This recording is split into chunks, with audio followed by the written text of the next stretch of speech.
काही दिवसांपूर्वी मी गुलबक्षीची एक फांदी लावली होती. ती रुजली आणि आता बहरायला लागली आहे. खरं तर मी तिला मातीत लावल्यानंतर वेगळं असं लक्षसुद्धा दिलं नव्हतं, पण ती मात्र स्वतःहून बहरते आहे. ती बहरली आहे हे सुद्धा मला खूप उशिरानं कळलं, कारण ग्रिलमधून तिच्या फांद्या बाहेर गेल्या होत्या. त्यामुळे तिला कळ्या आल्या आहेत हे मला दिसलंच नाही. मात्र तिला माहीत होतं की तिला खूप खूप बहरायचं आहे. बरं, मनसोक्त बहरतानाही तिने गाजावाजा केला नाही की कोणाला दाखवण्याचा प्रयत्नही केला नाही. मला कोणी पाहतंय का याचा विचारही नाही केला. मी कशी सुंदर दिसते ते बघा म्हणून कोणाला विनंतीही नाही केली. आपलं नेमलेलं काम आपण मनापासून पूर्ण करायचं हे तिने आत्मविश्वासानं ठरवलेलं असावं असंच माझ्या मनात आलं. आपण नेमकं कशासाठी जन्माला आलो आहे यातलं मर्म कळलं असेल का हो तिला? किती गोष्टी शिकवतो ना हा निसर्ग आपल्याला.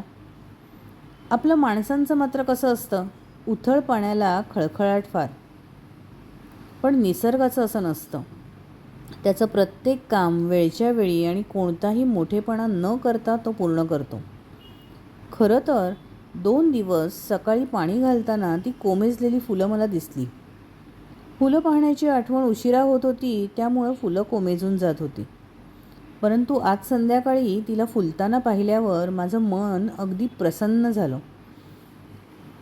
मनात आलं, कसं आहे ना हिचं, ही रात्री अंधारात उमलते आणि दिवसाच्या उजेडात कोमेजून जाते. पण हिच्या मनात कधी असा विचारही येत नाही की का बरं मी रात्री उमलावं? रात्री उमलले तर मला कोण बघेल? छे, अजिबातच नाही. कारण मुळात निसर्ग हा कोणावर अवलंबूनच नसतो.